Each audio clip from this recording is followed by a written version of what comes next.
Today's build is all about katanas and the mantis blades and slicing and dicing your way through enemies. We'll be primarily using the mantis blades cyberware to one-shot enemies and leap between them with the strong attack. I'll also show you where you can get a free pair of the mantis blades cyberware so you don't have to waste your hard-earned eddies. So let's go. So the focus for this build is on the Mantis Blades and in the early stages of the game, the Katana, until you do have enough money to get them or you do find the free ones that we'll go through. We will primarily be using perks in the Blade skill line to up the damage for your Katana and your Mantis Blades, the body attribute for resistances, extra health, and also your movement speed so we can move around quickly throughout the battlefield and deal damage. The key focus really is to just move fast, kill enemies, one-shot them if you've got enough damage output, which you will get as you progress through the game, because unfortunately you won't have cover to use to protect yourself for this build. That's why we do have a lot of body so that we can counteract the amount of damage we're taking, so we do have enough resistances so we're not going to die very easily, and we also have some health regen just from killing enemies as well. And now for your attributes. Your goal here should be to get your reflexes to 20 to increase your passive evasion so you can avoid some of those hits that are coming your way, your critical chance, and your damage with the Mantis Blade. Second to that is body. Getting that to 20 is great for this build for the HP, the stamina, the increase to melee weapons, and if you're on the higher difficulties like hard or very hard, body is super important for this build so you do have a lot of HP and some better resistances so you can take a bit more of a punch. On the lower difficulties it's not as important, but 100% it's very important on hard or very hard. The rest of your attributes should go into cool so you can start upgrading the cold blood line. Cold blood grants you various bonuses while it's active, like increased health regen, damage, and resistances. Have a look through the perks through here and pick the ones that benefit you the most.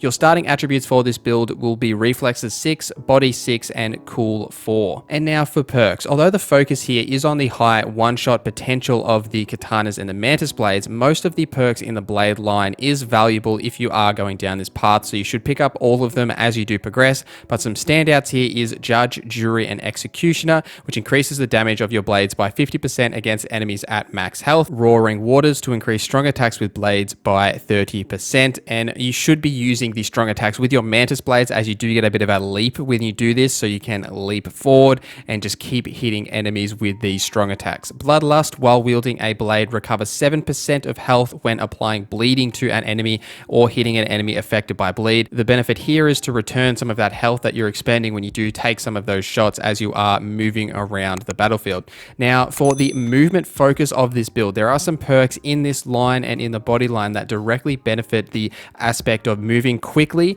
and as well as dealing damage based off that. So in the blades line, slow and steady increases your armor by 15% while moving. Death bolt, while wielding a blade, defeating an enemy restores 20% of health and increases movement speed by 30% for 5 seconds. Float like a butterfly, dodging increases of damage with blades by 25% for 5 seconds. All of these perks will benefit you as you move around the battlefield. You should be dodging, you should be running around, activating a lot of these perks just by the dodge, the attacking, move around the battlefield. And then in the body line, there are some perks that we benefit from just having extra movement speed that will actually increase your damage output. And the key for that is Speed Demon. You deal more damage the faster you're moving. So as you're killing enemies, you're getting your movement speed up, you start dealing more damage. And Momentum Shift, after defeating an enemy, increases your movement speed by 10% for 10 seconds. So that's another movement speed increase, so you can just zoom around the field and deal a ton of damage. Now to initiate this Speed Demon, you can get Manic, which when you're entering combat, your movement speed increases by 20% for 10 seconds. So as you enter combat, you'll immediately trigger Speed Demon and you'll immediately do more damage, and then you just get on that roll from there. There is also a lot of perks in the athletics line which will benefit you for your resistances as well as for this build. So like a butterfly removes the stamina cost for dodging. Dog of War increases your health regen. True Grit for your maximum stamina. Indestructible reduces all incoming damage by 10%, which is huge. Hard Mother Effer, when entering combat, armor and resistances increase by 10% for 10 seconds. So that stacks really well with Manic. And lastly, Wolverine. So health regen activates faster in combat. You want to take a lot of hits with this build. There's no cover here. You're not going to be hiding behind anything. You're standing out in the open. And especially if you trigger some of those animations with your blades when you do one-shot enemies and you kind of lift them up in the air, you are standing still at those times. So having these benefits to your health regen, your armor, your resistances will really help you to take some damage until you can start moving moving again, which is something that I found as I started to one-shot enemies and you start really triggering that animation probably more than is necessary, you're standing still for too long. In terms of your equipment, for your armor, anything with a high armor count is the most important here. You want to have as much resistances as possible as you're going to be taking a beating as you're moving around the battlefield. Now, for your weapons, you want to start out with knives and katanas, and there are a ton of iconic katanas in this game,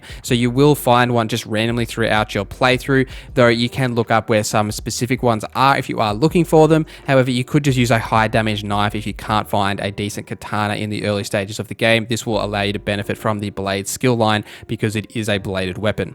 Now, with the Mantis Blades, you can get them for free by doing the Cyber Psycho Phantom of Night City. At this location, you don't actually have to do the Cyber Psycho if it is too difficult. You can just immediately run over to this crate and grab the legendary Mantis Blades that are in them. This will save you the 25k eddies as well as the street cred requirement to get blades. Now, you will have to have completed Act 1 as this isn't in the Watson area, so you will have to be able to leave Watson to get this Mantis Blades for free. So you could stick to the katanas in Act 1 if you don't have enough street cred or the eddies, and then as soon as you get to Act 2, you can come to this location and get this item. You will need to go see a Ripperdoc so that you can actually equip this item in your arm slot, and while you're there, you should grab this cyber mod that slows down time while you slide and dodge. This is really valuable for your rapid movement so that you can refocus and immediately attack another enemy, so you can deal as much damage as possible in as quicker time as possible.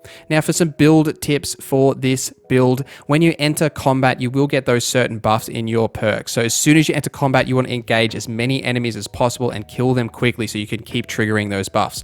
Strong attacks with the Mantis Blades will allow you to kind of dive forward in like an animation, so you can close a bit of a distance there and deal damage to enemies quickly, compared to the Katana where you kind of just have to sprint around to those enemies.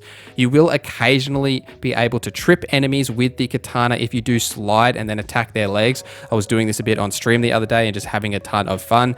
Be careful when you are swinging that sword around explosive barrels. It is very easy to accidentally clip a barrel and kill yourself. I've done this too many times to count. So just be careful as you are moving around, just try and avoid explosive barrels. For some reason, when you do attack a explosive barrel with a sword, it does explode and it does one-shot you regardless of your difficulty. And once you do have the Mantis Blades, don't forget that you can actually mod these in your inventory as well. So once you have equipped it at the Ripperdoc, go into the cyberware section of your inventory and you can equip the mods from here. You can buy these, but I've typically found them throughout the world more than I've actually gone to buy them, but it's just worth knowing that you should be upgrading your cyberware with mods as you do find them in the world. If you're looking for more Cyberpunk builds, check out my gun runner build, which is focused on using rifles like snipers and precision rifles to deal as much damage as possible. Please follow me on Twitter, Instagram, and on Twitch, where I stream 3 days a week, Tuesday, Thursday, and Sunday Australian night times. Hope to see you guys there in the next stream. Thank you for watching this video. My name is Norza, and I hope you have a great day.